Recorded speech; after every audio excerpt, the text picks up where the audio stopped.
Hi all, welcome to Spices Kitchen. ഇന്ന് നമ്മളിവിടെ ചെയ്യാൻ പോകുന്ന റെസിപ്പി ബീഫ് കട്ട്ലെറ്റ്. ഇതിനു വേണ്ടി ആദ്യം ഒരു മിക്സിംഗ് ജാർ എടുത്ത് അതിലേക്ക് 1/2 ടീസ്പൂൺ കുരുമുളക്, ഒരു പച്ചമുളക് 2 കഷ്ണമാക്കിയത്, ഇഞ്ചി ചെറുതായി അരിഞ്ഞത് 1/2 ടീസ്പൂൺ, പെരുംജീരകം 1/2 ടീസ്പൂൺ, ഇവയെല്ലാം ഒന്ന് ചതച്ചെടുക്കാം. ഇതിന് ശേഷം ഇറച്ചി വേവിക്കുന്നതിനായി ഒരു കുക്കറിലേക്ക് 350 ഗ്രാം ഇറച്ചി, ചതച്ച മസാലയും ആവശ്യത്തിന് ഉപ്പും 1/4 ടീസ്പൂൺ മഞ്ഞൾപ്പൊടിയും ചേർത്ത് നന്നായിട്ട് ഇളക്കി വേവിക്കാൻ വെക്കുക. കട്ട്ലറ്റിന് വേണ്ടി എപ്പോഴും ബോൺലെസ് ഇറച്ചിയാണ് ഉപയോഗിക്കുന്നത്. ഇനി നമുക്ക് ഇറച്ചി വേകാനായി 4-5 വിസിലിന് വേണ്ടി വെയിറ്റ് ചെയ്യാം.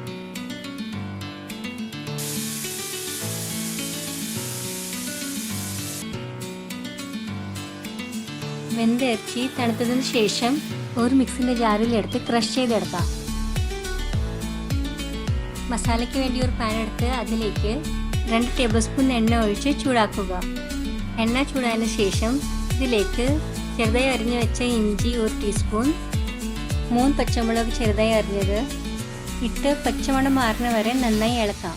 പച്ചമണം മാറിയതിനു ശേഷം 2 വലിയ സവാള ചെറുതായി അരിഞ്ഞത് ഇട്ട് നന്നായി വഴറ്റിയെടുക്കാം. സവാള വാടിയതിനു ശേഷം അതിലേക്ക് 2 തണ്ട് കറിവേപ്പില ഇട്ട് കൊടുക്കാം. മീഡിയം ഫ്ലെയിമിലാണ് തീയിരിക്കുന്നത്.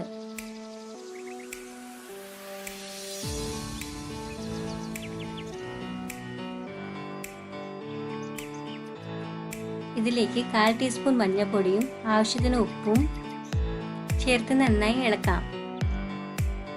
ഇതിലേക്ക് ചേർക്കാനായി 400 ഗ്രാം പൊട്ടാറ്റോ നേരത്തെ തന്നെ ബോയിൽ ചെയ്ത് ഉടച്ചു വെച്ചിട്ടുണ്ട്. ഉടച്ചു വെച്ച പൊട്ടാറ്റോ ഇതിലേക്ക് ചേർത്ത് നന്നായി ഇളക്കി കൊടുക്കാം.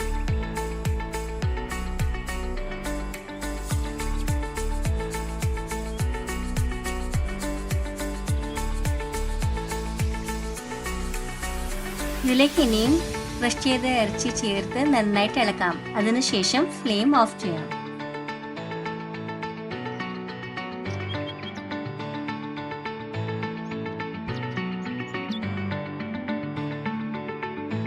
ചൂടാറിയതിന് ശേഷം നമുക്കിത് ഇഷ്ടമുള്ള ഷേപ്പിൽ ആക്കിയെടുക്കാം.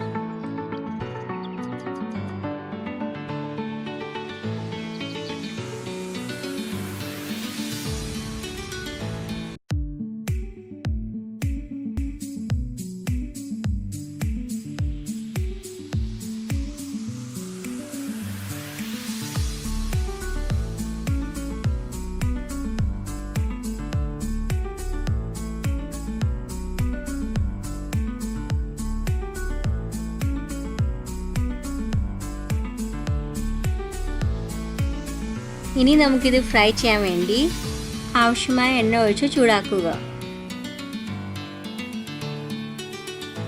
എണ്ണ ചൂടായതിനു ശേഷം ഇനി ഈ കട്ട്ലേറ്റ് മുട്ടയിൽ മുക്കി ബ്രെഡ് ക്രംസിൽ പൊതിഞ്ഞ് ഫ്രൈ ചെയ്തെടുക്കാം. ഇത് ഫ്രൈ ചെയ്യാൻ വേണ്ടി 2 മുട്ട ബീറ്റ് ചെയ്ത് വെച്ചിട്ടുണ്ട്. കവർ ചെയ്യാൻ വേണ്ടി റസ്കിൻ്റെ പൊടിയാണ് ഉപയോഗിച്ചിരിക്കുന്നത്.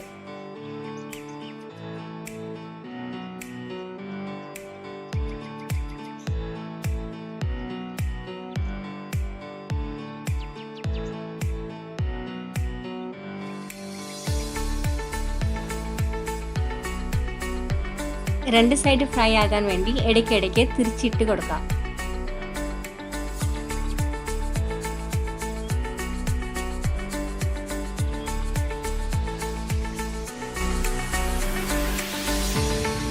കട്ട്ലേറ്റ് ഗോൾഡൻ ബ്രൗൺ കളർ ആകുന്ന വരെ ഫ്രൈ ചെയ്യാം.